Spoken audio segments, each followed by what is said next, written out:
السلام عليكم.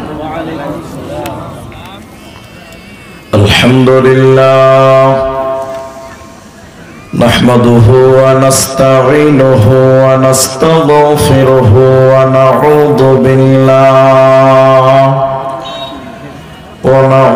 بالله من شرور أنفسنا ومن سيئات أعمالنا من يهده الله فلا مضل له ومن يضلله فلا هادي له وأشهد أن لا إله إلا الله وحده لا شريك له وأشهد أن محمدا عبده ورسوله أما بعد فإن أصدق الحديث كتاب الله وأحسن الحديث هدي محمد صلى الله عليه وسلم فقد قال الله تبارك وتعالى بسم الله الرحمن الرحيم ومن لم يحكم بما أنزل الله فأولئك هم الكافرون وقال الله تبارك وتعالى قل هو الله أحد الله الصمد لم يلد ولم يولد ولم يكن له كفوا أحد وقال النبي صلى الله عليه وسلم من بنى لله مسجدا بنى الله له بيتا في الجنة أو كما قال عليه الصلاة والسلام উপস্থিত চলমান সভার যোগ্যতম সভাপতি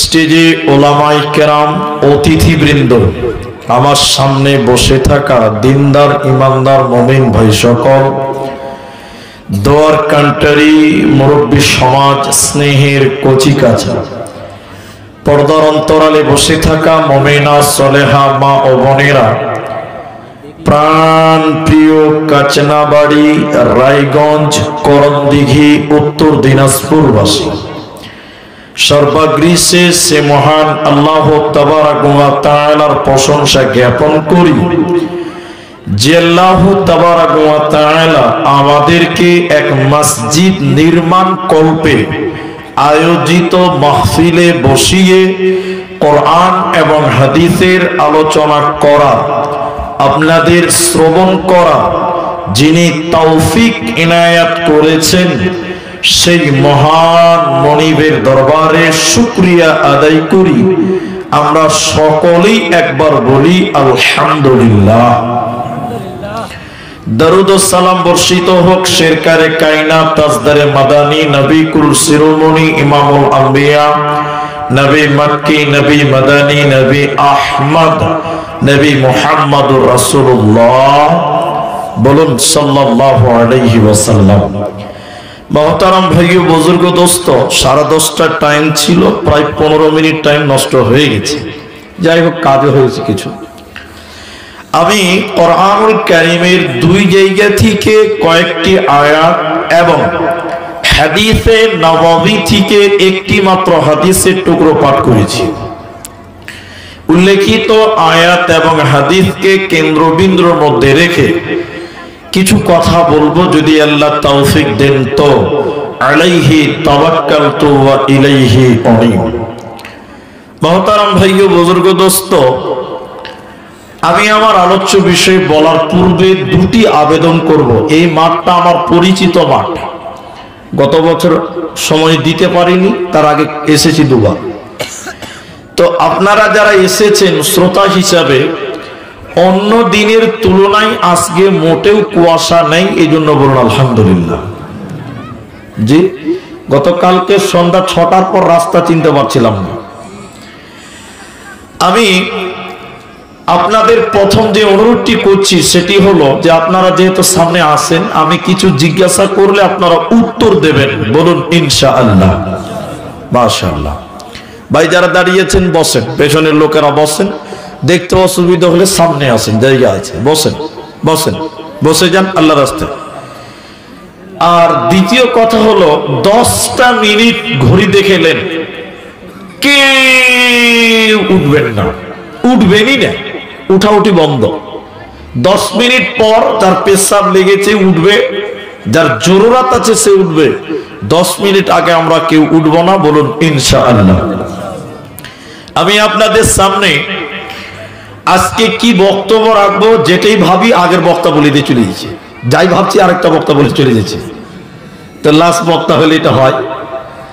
শুধুমাত্র কোরআন সম্পর্কে কিছু তথ্যবহল কথা বলবো ইনশাআল্লাহ। আপনারা জানেন যে আল্লাহর তরফ থেকে মানব জাতির জন্য নিয়ামত স্বরূপ দিয়েছেন আল্লাহ কোরআন। এই কোরআনটা আল্লাহ আমাদেরকে দিয়েছে পথ প্রদর্শক হিসাবে, কিন্তু আমরা মুসলিমরা 100 জনের মধ্যে 75টা মুসলমান কোরআন পড়তে জানে না। আমি ঠিক বললাম না ভুল বললাম? হ্যাঁ না বলেন, জানে না। 2, কোরআনের অস্তিত্ব আমরা মুসলিম হওয়ার পরেও আমরা জানি না অধিকাংশ মানুষ।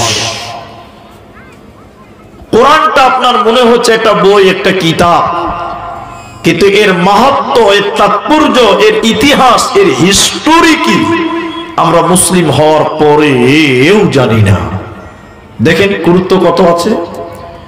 আপনারা খালি হ্যাঁ না বলবেন আমার সঙ্গে। 24 ঘন্টার মধ্যে আসমানের নিচে জমিনের উপরে সবচেয়ে বেশি যে কিতাবটা তেলাওয়াত করা হয়, ওই কিতাবের নাম কি? সবাই বলুন, কোরআন। কোরআন এত তেলাওয়াত হয় পৃথিবীতে, তত তেলাওয়াত আর কোন কিতাবের হয় না, বলুন সুবহানাল্লাহ। কিন্তু অপোজিট দেখবেন, কোরআনের বিরুদ্ধে পৃথিবীতে যত কিতাব লেখা হয়েছে তত বিরোধিতা করে অন্য কোন বইয়ের বিরুদ্ধে অত কিতাব লেখা হয় নাই যতটা কোরআনের বিরুদ্ধে কিতাব লেখা হয়েছে। এখন আপনি বলবেন, মাওলানা এত দামি জিনিস তার বিরুদ্ধে এত বই লেখা হলো কেন? ছোট্ট করে উদাহরণ দিচ্ছি, বুঝতে পারবেন। এই রাস্তা দিয়ে আপনি নাগর যাবেন, রাস্তার ডান দিক বাদিক অনেক বাগান, আমের বাগান, লিচুর বাগান, বুঝাবার জন্য বলছি। তো এলাকার মানুষ ফটিক চাচার আম গাছে ঢেল চালায়, আর কোন বাগানে ঢেল দেয় না, ওই ফটিকের বাগানেই ঢেল দেয়। আচ্ছা, বাগান তো আরো আছে, কারো বাগানে ঢেল দেয় না, ওর বাগানে ঢেল দিচ্ছে কেন? তার মানে নিশ্চয়ই তার বাগানের ভিতরে আলাদা কোনো ব্যাপার আছে। ঠিক বললো না ভুল বললাম? বলেন। তার মানে তার বাগানে কিছু আছে, হয় তার বাগানের ফলের মিষ্টিটা বেশি বা স্বাদ বেশি, যাই হোক না কেন। তো পৃথিবীতে এত কিতাব থাকার পরেও কোরআনের বিরুদ্ধেই বেশি বই লেখা হয়েছে কেন? নিশ্চয়ই কোরআনের ভিতরে কিছু গুরুত্বপূর্ণ কিছু আছে। ঠিক বলো না ভুল বললাম? বলেন। এর নাম কোরআন। অথচ আপনারা মুসলিম, আমরা মুসলিম, আমরা কোরআনের কিচ্ছু জানি না এবং জানার প্রয়োজনও মনে করি না। এই হলো আমাদের বর্তমান অবস্থা। 10টা মিনিটের ভিতরে আপনি বুঝতে পারবেন কথাগুলো কেন বলছি।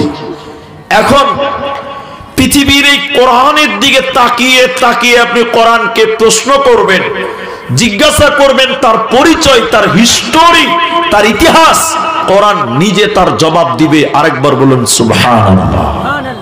কোরআনের ব্যাপারে 4টা-5টা প্রশ্নের উত্তর কোরআনের কাছ থেকে নেন, একটা একটা করে বলি, আপনি ধৈর্য ধরুন। এই এতটি লোক দাঁড়িয়ে গেলে কেন? বসেন, এই বসো, বসেন, সবাই বসেন, ইউটিউবাররাও বসো, বসো। কমিটির লোক এখানে থাকতে হবে না, কমিটির লোক ওই জালসার বাইরে। বিসমিল্লাহির রহমানির রহিম। কোরআনকে জিজ্ঞাসা করেন, কোরআন তুমি কোন জায়গায় এসেছিলে বলো। কোরআন আপনার উত্তর দেবে। কোরআন বলছে লা উকসিমু বিহাযাল বালাদ। কোরআন বলেন আমি 2খানা শহর কেন্দ্রিক নাজিল হয়েছে। ওই 2টি শহর রায়গঞ্জ মালদা নয়, রায়গঞ্জ কিষানগঞ্জ নয়, ওই 2টি শহর কোরআনে স্থান পেয়েছে। একটা মক্কা মুকাররমা, অপরটি মদিনা মুনাওয়ারা। কোরআনকে আবার জিজ্ঞাসা করেন, কোরআন তুমি কোন সময় এসেছো তুমি বলো। কোরআনকে জিজ্ঞাসা করেন, কোরআন তুমি কোন টাইমে কোন মাসে এসেছো বলো। কোরআন বলছে শাহরু রমাদানাল্লাযী উনজিলা ফীহিল কোরআন। আল্লাহর কোরআন বলছে বান্দা আমি রমজান মাসে পৃথিবীতে এসেছি, বান্দা আমি রোজার মাসে পৃথিবীতে এসেছি। তৃতীয় প্রশ্ন করেন, কোরআন রমজানে কোন টাইমে তোমার আগমন হয়েছে বলো। দিনের বেলায় না রাত্রি বেলায়, সকাল বেলায় না বিকাল বেলায়। কোরআন বলছে বিসমিল্লাহির রহমানির রহিম। ইন্না আনজালনাহু ফি লাইলাতিল কদর। কোরআন বলছে আমি রমজানের শেষের 10-এর বেজরের রাত্রিতে আমার আগমন হয়েছে, আমি কদরের রাত্রিতে পৃথিবীতে এসেছি বান্দা। কোরআনকে আবার জিজ্ঞাসা করবেন, কোরআন তুমি কেন, তুমি কেন কেন কেন তুমি এসেছো বলো। তোমার আসার উদ্দেশ্য কি, তোমার টার্গেট কি, তোমার ইতিহাস কি তুমি বলো। তুমি কেন পৃথিবীতে এসেছো কোরআন তুমি বলো। কোরআন বলছে হুদাল লিন্নাস। আমি মানুষকে হিদায়াত দেওয়ার জন্য, আমি মানুষকে জান্নাতের রাস্তা দেখাবার জন্য, সঠিক পথের প্রতীক বানাবার জন্য আমার আগমন হয়েছে মুসলমান। অতএব কোরআন এসেছে কেন, মানুষকে জান্নাতের রাস্তা দেওয়ার জন্য, হিদায়াতের রাস্তা দেওয়ার জন্য, সিরাতে মুস্তাকিম দেওয়ার জন্য। এজন্য কোরআন বলছেন হুদাল লিন্নাস, আমি মানুষের হিদায়াতের জন্য এলাম। তাহলে সবাই বলেন, সবাই বলেন, তাহলে পৃথিবীতে কোরআন এসেছে কেন? হেদায়েতের জন্য। বলুন কিসের জন্য এসেছে? হেদায়েতের জন্য। মাশাআল্লাহ, কথা বলেন। কিন্তু কিছু মানুষ এই কোরআনটাকে হেদায়েতের কাজে ব্যবহার করে না। আপনারা একমত হবেনই আমার সঙ্গে, হতেই হবে। কেন? অনেক মানুষ এই কোরআনটা মানার জন্য, চলার জন্য নয়, বরং এই কোরআন দিয়ে তাবিজ ব্যবহার করছে। এই জগতেও, এই এলাকাতেও এরকম মানুষ আছে, নাই? আহলে হাদিস আলেমরা দেয় না, বিদাতীদের কাছে যাচ্ছে, কবিরাজের কাছে যাচ্ছে। কিন্তু কোরআন কি তাবিজের জন্য এসেছে? এরা কথা বলে না, এসেছে না। কোরআন যদি তাবিজ ব্যবহার করা হয় তাহলে কোরআনের অপমান করা হবে, কোরআনের বেজ্জতি করা হয়। ফর এক্সাম্পল দিচ্ছি আপনাকে, দেখেন আমার দিকে দেখেন। আপনি আমার কাছে এসেছেন তাবিজ নেওয়ার জন্য, এবার আমি তাবিজ দিলাম, অত লম্বা করছি না, শর্টে বলছি।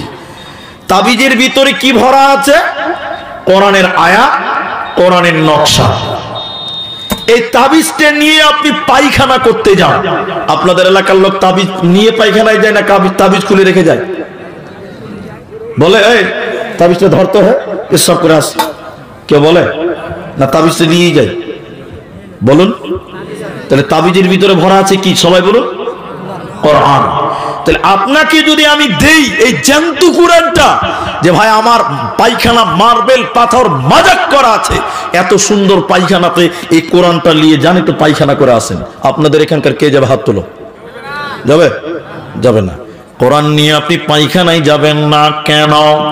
কোরআনের অপমান হবে, আল্লাহর কালামের বেজ্জতি হবে। তাহলে যারা কোরআন দিয়ে তাবিজ ব্যবহার করে, তাবিজটা নিয়ে পায়খানায় যায়, পেশাবখানায় যায়, বিবির কাছে যায়, মেলাতে গেল, কোনার কাজে গেল, এই জন্য কোরআন তাবিজের জন্য নয়, বরং কোরআন বলছে হুদাল লিন্নাস, আমি মানুষের হিদায়াতের জন্য এসেছি বান্দা। শুধু হেদায়াত নয়, মুমিন যদি এই কোরআন তেলাওয়াত করে, ইমানদার লোকেরা যদি এই কোরআন তেলাওয়াত করে, আল্লাহ তাবারাকা ওয়া তাআলা সূরা আনফালের ২ নম্বর আয়াতের মাঝখানে বললেন, শোনো, ওয়া ইযা তুলিয়াত আলাইহিম আয়াতুহু যাদাতুহুম ঈমানা, এই কোরআন যখন তেলাওয়াত করবে মুমিনের ঈমান বাড়বে। কিন্তু বেঈমানের বাড়বে না, বেঈমানের বাড়বে না, বাড়বে না, বাড়বে না। বাস্তব কথা বলছি আপনাকে। আমরা সবাই বলেন একটু দেখি আবার, ডক্টর ওয়াসিম রেজভি নাম শুনেছেন তো লোকটার?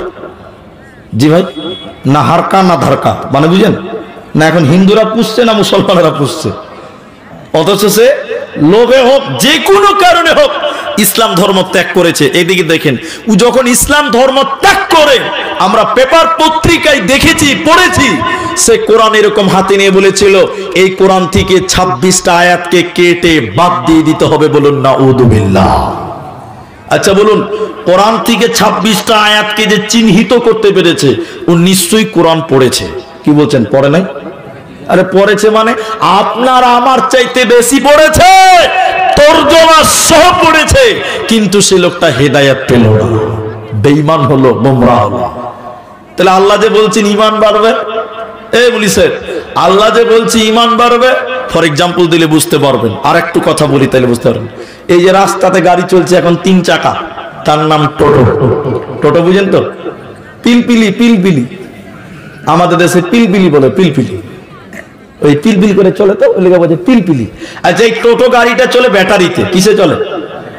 এখন আপনাদের এই ভাটল হাটে একটা দোকানি, ওর কাজ হলো ব্যাটারি চার্জ করা। 12টা ব্যাটারি দোকানের বারান্দাতে লাগিয়েছে, ওই ব্যাটারির কানে তার লাগিয়ে দিচ্ছে, চার্জ হচ্ছে, সন্ধ্যাবেলা ডেলিভারি হবে। টোটোওয়ালা নিবে, ইনভার্টারওয়ালা নিবে, আর কেউ নিবে। একটা মোটা হোঁস, খেপা খেপা, পাগলা পাগলা, বুদ্ধি নাই। দোকানের বারান্দাতে বড় বড় প্লাস্টিক দেখে বড় বড় দেখছে, এ দোকানদার ভাই, এত বড় বড় প্লাস্টিকে কি হয়েছে গো? কত খ্যাপা, ব্যাটারিকে প্লাস্টিক বলছে। বুদ্ধি জ্ঞান নাই, খ্যাপা হলে যা হয়। দোকানি বলছে খ্যাপাকে আর কত ব্যাকরণ বুঝাবো। দোকানি সহজ বাংলায় বলে দিয়েছে খ্যাপা, এই প্লাস্টিকের ভিতরে কারেন্ট ভরছি, লাইট জ্বলবে, ফ্যান চলবে। খ্যাপা মনে মনে বলছে যে প্লাস্টিকেও যদি কারেন্ট ভরা যায় আর ওই কারেন্টে যদি বাড়িতে লাইট জ্বালা যায়, খ্যাপা বলছে যে আমার বাড়িটা অন্ধকার থাকবে কেন? কথা বুঝতে পারছেন কিনা? খ্যাপা তাড়াতাড়ি বাড়ি চলে গেছে। ওর বাড়িতে বড় বড় প্লাস্টিকের বালতি ছিল, বয়ম ছিল, এক বস্তা দোকানদারের সামনে ঢেলে দিয়ে বলছে, ভাই আমার বালতিগুলোতে খানিক কারেন্ট ভরে দাও, বাড়িটা লাইট জ্বালাবো না। আচ্ছা বলুন, ওর প্লাস্টিকের কারেন্ট ঢুকবে? একটু হ্যাঁ না বলেন। দোকানি বলছে হবে না। খ্যাপা তখন জামা গোটাইছে, হবে না মানে এখনি বললি যে প্লাস্টিকের কারেন্ট ভরছে, আর আমার বেলায় হবে না, ভাই যেমন চলছে নাকি? খ্যাপা যখন জামা গোটাইছে, ভয়ে থরথর করে কাঁপছে। কোথায় যে মারবে আর ওর কোনো বিচার হবে না, খ্যাপার কেউ বিচার করতে পারবে? ভয়ে কাঁপছে। এমন সময় একজন মাওলানা, এটা উপন্যাস, পৃথিবীতে ঘটেনি, এমন সময় একজন ব্যক্তি বলছে, এরে খ্যাপা এ খেপা শোন, তোর প্লাস্টিকে কারেন্ট ঢুকবে না, দোকানদারের প্লাস্টিকে কারেন্ট ঢুকবে কেন? এই দুটিতে বিরাট বড় পার্থক্য আছে, ফারাক আছে। পার্থক্য কি শুনিলে খেপা? দোকানদারের প্লাস্টিকের ব্যাটারির ভিতরে এসিড আছে, তামা আছে, ইঞ্জিন আছে, পানি আছে, এর জন্য ওর ভিতরে কারেন্ট ঢুকবে, চার্জ হবে। আর তোর প্লাস্টিকের ভিতরে কিছুই নাই, হাওয়া আছে, কিয়ামত পর্যন্ত তার লাগিয়ে রেখে দিল। তোর প্লাস্টিকের বয়মে কিন্তু কারেন্ট ঢুকবে না। আল্লাহ বলেছেন কোরআন তেলাওয়াত করলে ঈমান বাড়বে। তাহলে ওয়াসিমের রিজবির ঈমান বাড়লো না কেন? আল্লাহ আয়াতের শুরুতে মুমিনের কথা বলেছে। কোরআন যে ঈমানের সঙ্গে কোরআন পড়বে, এটা আল্লাহর কালাম বিশ্বাস করে যে কোরআন তেলাওয়াত করবে, ওর ঈমান বাড়বে, ঈমানের তারাক্কি হবে। আর যে ব্যক্তিটা সন্দেহ করে কোরআন তেলাওয়াত করবে রে, ওর কিন্তু ঈমান বাড়বে না, বাড়বে না, বাড়বে না। এরই নাম কোরআন। আল্লাহ তাবারাক ওয়া তাআলা সূরা বাকারা সূরা নাম্বার 2 পারা নাম্বার 2 রুকু নাম্বার 21 লাইন নাম্বার 12 আয়াত নাম্বার 177 এর মাঝখানে আল্লাহ বলেন, ওয়াল কিতাব, আমার যত কিতাব আছে রে, আমার যত কিতাব আছে, তাওরাত বলেন, ইনজিল বলেন, জবুর বলেন, কোরআন বলেন, বুঝাবার জন্য আমি এক বচন বলছি, ওয়াল কিতাব বামানা ওয়াল কোরআন, আমার কোরআনের উপরে তোদের ঈমান রাখতে হবে। আমার কোরআনের উপরে তোরা ঈমান রাখবি। যদি তোরা মুত্তাকি হয়ে জান্নাতে যাবে, তাহলে তোমরা আমার কোরআনের উপরে ঈমান রাখবি। সবাই বলেন, এদিকে দেখেন, একবার আমার দিকে দেখেন, এই কিতাবে কোনো ভেজাল আছে? সবাইকে বলতে বলেছি, কোনো সন্দেহ আছে? কোরআন যা বলেছেন সব ঠিক। আপনার বুঝে আসছে না, আমার বুঝে আসছে না, এটা আমাদের ব্যর্থতা। কিন্তু কোরআন যা বলেছে সব, বলুন, সব ঠিক বলেছে। কিন্তু এই কোরআনের উপরে ঈমান আনতে হবে। আমি অনেকটা দলিল দিলাম, সূরা বাকারাতে দেখবেন। এবার আমি আপনাকে বলি, মুশরিক ডাইরেক্ট মক্কার কুফারেরা, মুশরিকেরা এই কোরআনের উপরে ঈমান আনতো না বা আনেনি। তারা এই কোরআনকে সন্দেহ করেছিল, করেনি? বলুন, করেছে না? মুহাম্মদ সাল্লাল্লাহু আলাইহি সাল্লামকে বলছে কবি। মুহাম্মদ সাল্লাল্লাহু আলাইহি সাল্লামকে কি বলেছিল? কবি। আপনারা কবি নজরুলের নাম শুনেছেন, কবি রবীন্দ্রনাথের নাম শুনেছেন, ধীরেন্দ্রনাথের নাম শুনেছেন, আরো আরো আরো। কবিতা কাকে বলে? আতা গাছে তোতা পাখি, ডালিম গাছে, জানেন না? যেটা বললে কি গুনাহ হবে? একে কবিতা বলে। তো মুহাম্মদ সাল্লাল্লাহু আলাইহি সাল্লামকে কবি বললেন কেন? খুব মনোযোগ দিয়ে কথাটা বুঝেন। আমি বলছি, আপনি খালি একটু আমার সঙ্গে ঠুট মেলান। বিসমিল্লাহির রহমানির রহিম। ইন্না আ'তাইনাকাল কাউসার। সার শেষের অক্ষরটা কি? র র র। আলিফ বা তা সাথে কি আছে? র আছে না? ইন্না আ'তাইনাকাল কাউসার। সার লাস্টে কি আছে? সবাই বলেন, র। দ্বিতীয় আয়াতটা পড়েন, ফাসাল্লি লিরাব্বিকা ওয়ানহার। কি আছে শেষে? র। 3 নম্বর আয়াতটা পড়েন, ইন্না শানিয়াকা হুয়াল আবতার। শেষে কি আছে? র। কবিতার মতন মিল আছে না নাই? একটু হ্যাঁ না বলে। শুধু তাই নয়, কোরআনের হাফিজ আমি নই, এরপরও আপনাকে বুঝাবার জন্য বলছি। দেখেন, বিসমিল্লাহির রহমানির রহিম। ওয়াশ-শামসি ওয়া দুহাহা ওয়াল কমারি ইযা তালাহা ওয়ান নাহারি ইযা জাল্লাহা ওয়াল লাইলি ইযা ইয়াগশাহা ওয়াস সামাই ওয়া মা বানাহা ওয়াল আরদি ওয়া মা তাহাহা ওয়া নাফসি ওয়া মা সাওয়াহা ফাআলহামাহা ফুজুরাহা ওয়া তাকওয়াহা। সব শেষে হা হা হা।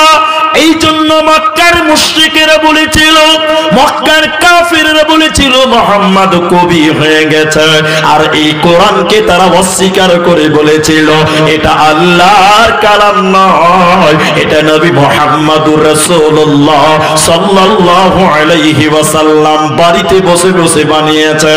নবীজি গল্পের মতন, কবিতার মতন বাড়িতে বসে বসে লিখেছে এটা আল্লাহর কথা নয়, এটা আল্লাহর কালাম নয়, এটা নবীজির বানানো গল্প, এটা নবীজির বানানো কালাম। ওরা অস্বীকার করেছিল, কোরআনকে তারা মেনে নেয় নাই।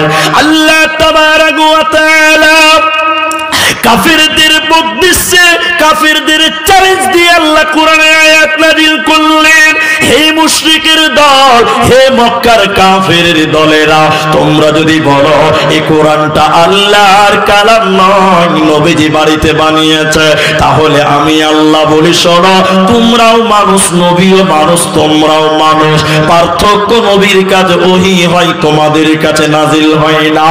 যদি তোমরা বলো বিশ্ব নবী কোরআন বানিয়েছে, তাহলে আমি আল্লাহ বলি তোমরাও তো মানুষ, তাহলে তোমরা কেন এই কিতাবের মতন একখানা কোরআন বানাতে পারো না?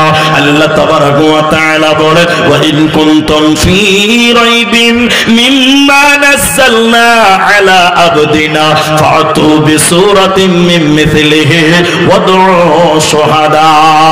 আল্লাহ তাবারাক ওয়া তাআলা বলেন, শোনো, এই কোরআনের মতন 30 পারা বানাতে হবে না, 114টি কোরআনের সূরা বানাতে হবে না, একটা আয়াত বানিয়ে দেখাও। ইন কুনতুম সাদিকিন, যদি তোমরা প্রকৃত সত্য হয়ে থাকো, পৃথিবীর কেউ কোরআন বানাতে পারেনি, ভবিষ্যতেও কেউ পারবে না। নারায়ে তাকবীর। পৃথিবীর কেউ কোরআন বানাতে পেরেছে? জোরে বলো। পারেনি, ভবিষ্যতেও পারবে না। এর নাম কোরআন। এবার এর নাম কোরআন, এর মাহাত্ম্য কি? কেন পারবে না? কেন পারবে না? কি আছে এর কারণ? আল্লাহ কোরআনে সেটাও বলে দিয়েছেন। একটু ধৈর্য ধরেন। ইংরেজেরা গোলাম মুর্তজার বইগুলো পড়েন, ইতিহাস গোপন কেন, চেপে রাখা ইতিহাস, এসব বইগুলো পড়বেন। আমি আপনাকে বলছি, ইংরেজেরাও চেষ্টা করেছিল এবং তাদের প্রসিদ্ধ স্লোগান ছিল, স্লোগান কি? ওলামা কো তারো, ওলামা কো তারো, ওলামা কো তারো। মুসলমানদের ভিতরে মুলবিদেরকে দেশ থেকে তারো। এই জন্য দেখেন দিল্লির রাজপথে প্রতিটি গাছের ডালে ডালে আলেমদেরকে ফাঁসিতে ঝুলিয়েছিল। কেন জানেন? ভারত স্বাধীনতার ব্যাপারে সবচেয়ে বেশি অবদান রেখেছিলেন মৌলানারা। একবার বলুন নারায়ে তাকবীর। আলেমরা। এই জন্য তাদের প্রিয় দুশ্মন ছিল ওলামা, আলেম কো তারো, ওলামা কো তারো। কিন্তু আপনারা সবাই বলবেন আমার সঙ্গে, এই দেশ থেকে ইংরেজেরা আলেমদেরকে তাড়তে পেরেছে? মুসলমানকে তাড়তে পেরেছে? না ওরাই পালিয়ে গেছে? বলুন ওরাই। নারায়ে তাকবীর। তাহলে আমরা মুসলমান আছি, ছিলাম, থাকবো, আমাদের কেউ তাড়তে পারবে? ইংরেজেরা অনেক চেষ্টা করলো, পারলো না। আমাদের যেরকম হেড মাওলানা, প্রধান বক্তা, তারপরে ধরেন যারা ভালো ভালো, যারা ট্যালেন্টেড লোক, ইংরেজেরা আমাদের বড় বড় পণ্ডিতদেরকে নিয়ে এলো, এসে বলছে মুসলমানদের সঙ্গে পারা যায় না কেন, মুসলমানদের সঙ্গে পারি না কেন? তখন তারা বলেছিলেন, যতদিন মুসলমানদের কাছে কোরআন থাকবে অতদিন মুসলমানদেরকে বেকানো জোরে বলুন যাবে না। কি সিদ্ধান্ত হলো? এদিকে কোরআন কিনো, পুড়িয়ে দাও, জ্বালিয়ে দাও। যেদিন মুসলিমদের কাছে কোরআন থাকবে না, এমনিতেই কাবু হয়ে যাবে। আজ বিশ্বের মুসলিমরা লাঞ্ছিত, বঞ্চিত।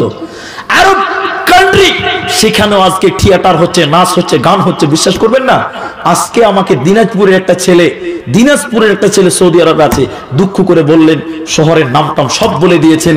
সৌদি আরবের মতন জায়গাতে এখন আরব বিশ্ব, মুসলিম কান্ট্রিগুলো খেলাধুলা নিয়ে, নাচ গান নিয়ে ব্যস্ত হয়ে গেছে। ঠিক বললাম ভাই?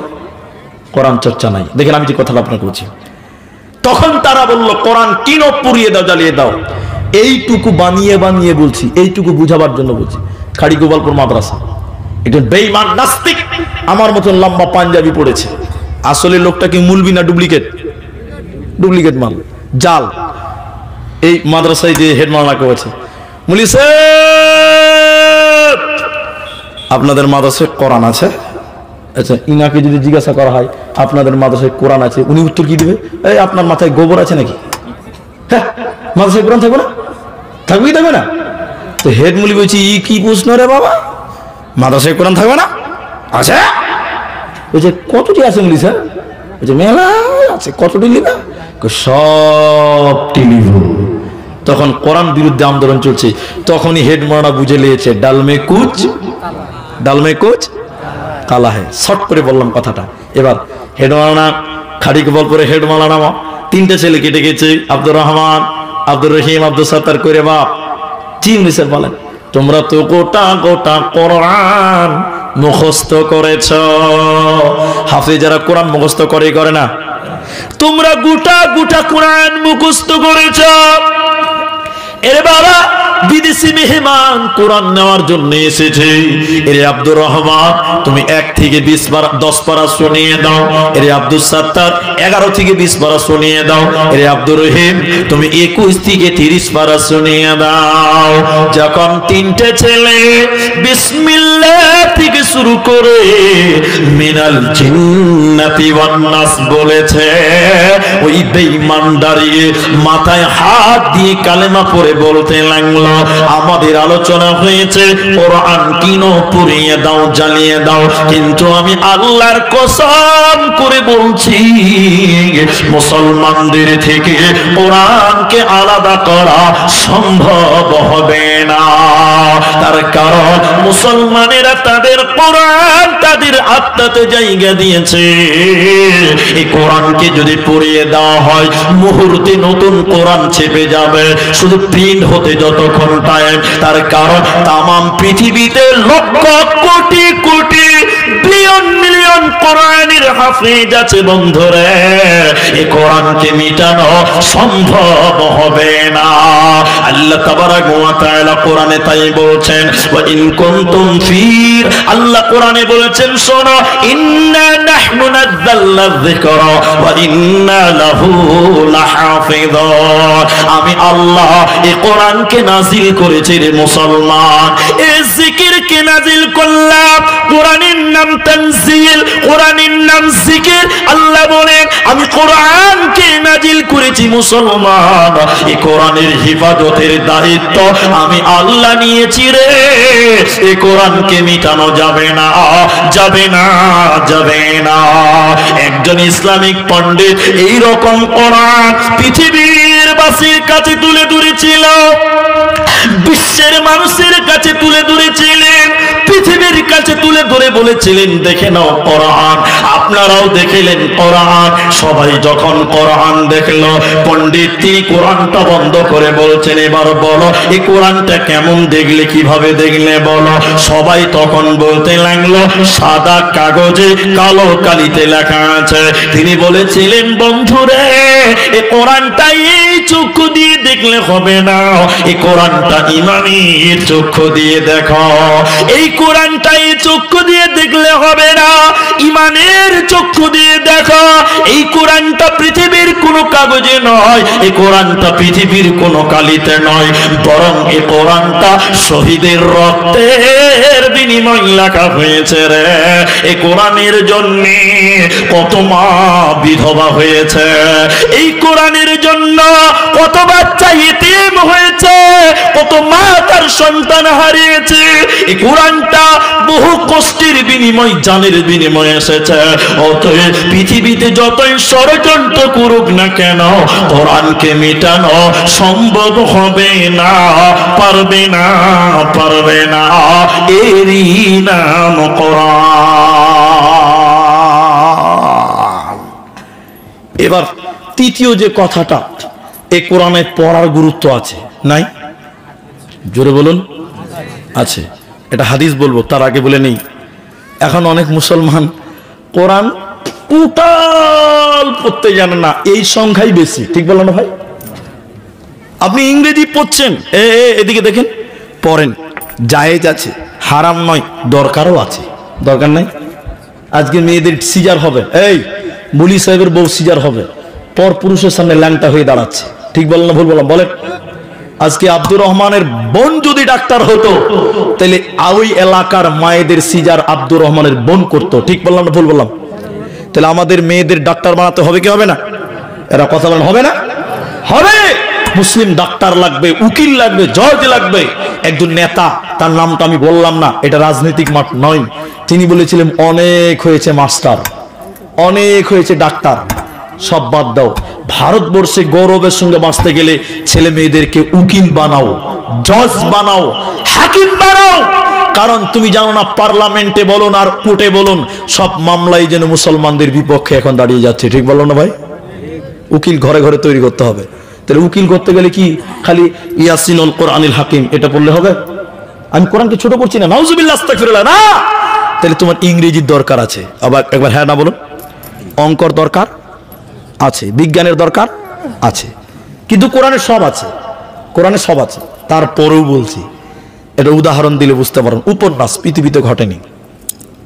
এক দার্শনিক গেছে সমুদ্রে বেড়াতে, সমুদ্রে নদীতে ঘুরতে গেছে। এই দার্শনিক মানে পণ্ডিত লোক, সহজ করে বলছি। এবার দার্শনিক যখন নৌকাতে চেপেছে, তো দার্শনিক মানুষ তো মুখটার বন্ধ থাকে না, ও খালি pack pack pack pack pack pack করে বকতে চাইছে। তো বকবে কার সঙ্গে? নদীতে একমাত্র মাঝি আছে। এবার দেখেন, দার্শনিক আর থাকতে না পেরে মাঝির সঙ্গে গল্প শুরু করেছে। মাঝি ভাই, তো মাঝি দার্শনিক বলছে, জি স্যার বলেন। বলছে যে সূর্যটা কেন নড়াচড়া করে রে? আচ্ছা বলুন, যে লা চালায় ওই প্রশ্নের উত্তর দিতে পারবে? এরা কথা বলে না। মাঝি তো ওর প্রশ্ন শুনে পারে না, যে কব্বরে ঢুকেছি। ছি ছি ছি, আমি লেখাপড়া করিনি, কোনদিন স্কুলে যাইনি, মাদ্রাসা যাইনি, আমাকে এগুলো বলিয়েন না। জি কি প্রশ্ন করছে? প্রথম দেখেন, মাঝি গুগল চিনো? গুগল এখনকার ছেলেরা গুগল চিনে না, মোবাইলে গুগল নাই। তো মাঝি বলছে, ছি ছি ছি, ওগুলা বলিয়েন না, কোনদিন লেখাপড়া করিনি, স্কুল কোনদিন পড়াশোনা করিনি। মাঝির কথা শুনে দার্শনিক আহ আহ আহ আহ আহ আহ মজা লিছে, হাসছে, দাঁত বের করে করে হাসছে। ফের জিজ্ঞাসা করছে, মাঝি রে। ও তখন এই দার্শনিক বলছে, এ মাঝি, তোর জীবনটা 4 আনায় মিছে। মানুষের জীবন কয় আনা? 16 আনা। মানুষের জীবন কয় আনা? তো এক প্রশ্নের উত্তর দিতে পারলো না, বলছে তোর জীবনটা 4 আনায় শেষ, থাকলো কত? 12। ফের খানিকক্ষণ পর মাঝিকে বলছে, মাঝি রে। জি বলছে, বিজ্ঞান বুঝিস? বিজ্ঞান না না, ওগুলো কিছু বলিয়ে না, আমরা লেখাপড়াটা ওরা করিনি। নৌকা মাঝির কথা শুনে দার্শনিক আহ আহ আহ আহ করে হাসছে আর মজা লিছে। দেখবো যে তোর জীবনটা 8 আনাই মিছে, থাকলো কত? 8 আনা। আবার জিজ্ঞাসা করছে একটু পরে দার্শনিক, মাঝি ইতিহাস চিনো? ইতিহাস ইতিহাস। তখন মাঝি হাসতে হাসতে বলছে, এবার মনে হয় চিনে লিয়েছি। বলে কি করে চিনবি? বলছে, আমি বিয়ে করেছি আমার শ্বশুর বাড়ির নদীর ধারে, আমার শাশুড়ি মা আমাকে রাজা হাঁস খিলিয়েছিল, ওইটাই কি ইতিহাস? মাঝি তখন মাঝির কথা শুনে দার্শনিক হি হি করে হাসতে হাসতে বলছে, তোর জীবনটা 12 আনাই মিছে, থাকলো কত? মাত্র 4 আনা আছে। নদী একদম মাঝখানে, নৌকা চলে গেছে নদীর মাঝখানে। এমন সময় কালো মেঘ, ঝড়, বাতাস, বিজলি, নদীর পানি এরকম থই থই থই থই, মানে ইংরেজিতে ড্যান্স করছে, এরকম ব্যাপার। নদীর পানি এরকম করছে, এরকম করছে, নৌকা ডুববে ডুববে অবস্থা। তখন মাঝি নৌকা তো চালাচ্ছে, ও তো শিয়ানা হয়ে আছে। এদিকে দিকে দার্শনিক ঝড় দেখে, নদীর নাচা কোদা দেখে ওর ভিতরে ভয় ঢুকে গেছে। দার্শনিক এবার ওই মাঝির কানে কানে কানে কানে যে আস্তে আস্তে বলছে, মাঝি নৌকা ডুববে নাকি? এতক্ষণ খুব হাসছিল, নৌকা ডুববে নাকি। মাঝি এবার শুরু করলে, ইতিহাস জানো, বিজ্ঞান জানো, গুগল জানো, আর্টস জানো, কমার্স জানো, সায়েন্স জানো, হিস্টোরি জানো, ইংলিশ জানো, বিজ্ঞান জানো, সাঁতার জানো বাবু। যেই বলেছে সাঁতার জানো বাবু, দার্শনিক মাথা হিলাইছে। মূর্খ মাঝি বলে, বাবু এখন কেনে কাবু, টুক করে নৌকা ডুবে গেছে। যেই নৌকা ডুবা, একদম বিনা ভিসা পাসপোর্টে বাংলাদেশ। আর মাঝি তো দাদুর কাছ থেকে নৌকা ছিল, বাপ দাদার কাছ থেকে শিখছে। কোন রকম সাঁতার কাটতে কাটতে বাবলার ডাল ধরে বসে দেখি প্যাসেঞ্জারের খবর দিলি, টাকা তো দিলি না, দেখছে বিনা ভিসা পাসপোর্টে বাংলাদেশ ঢুকছে। মাঝি যেটা বলছে, বন্ধুরে আমি 3 সাবজেক্টে ফেল করেছি, এখনো আমার 4 আনা বেঁচে আছে, আর তুমি সাঁতার জানো না, 1 সাবজেক্ট ফেল করে তোমার 16 আনাই মিছে। ঠিক বলো না বলো? দুনিয়াতে ইংরেজি জানো, বিজ্ঞান জানো, সায়েন্স জানো, আর্টস জানো, কমার্স জানো, যেদিন কিয়ামতের ঝড় উঠবে ফেরেশতা বলবে কোরআন জানো বাবু, সেদিন কি জবাব দিবেন বন্ধু আমার? এজন্য কোরআন পড়লে নেকি হয়, কোরআন শুনলে নেকি হয়, কোরআনের পেছনে টাকা দিলে নেকি হয়, কোরআনের পেছনে শ্রম দিলে নেকি হয়, কোরআনের টোটালটা নেকি ভরা রয়েছে। শুনেলেন মুসলমান, শুনেলেন কিয়ামতের দিন 2টি জিনিসের সাক্ষী আল্লাহ কবুল করবেন, মঞ্জুর করবেন। 2টির ভিতরে একটির নাম কোরআন। কোরআন আল্লাহকে কিয়ামতের দিন বলবে, আল্লাহ তোমার এই বান্দা কোরআন তেলাওয়াত করেছিল, আমার তেলাওয়াত করেছিল, আল্লাহ তুমি আমার সাক্ষী গ্রহণ করো, আল্লাহ তুমি আমার সুপারিশ মঞ্জুর করো। আল্লাহ কোরআনের সুপারিশ মঞ্জুর করবেন আর আল্লাহ তাকে ক্ষমা করে জান্নাতে দেবে। ওতে মুসলমান তুমি কোরআন তেলাওয়াত করো, কি লাভ হবে শুনে নাও।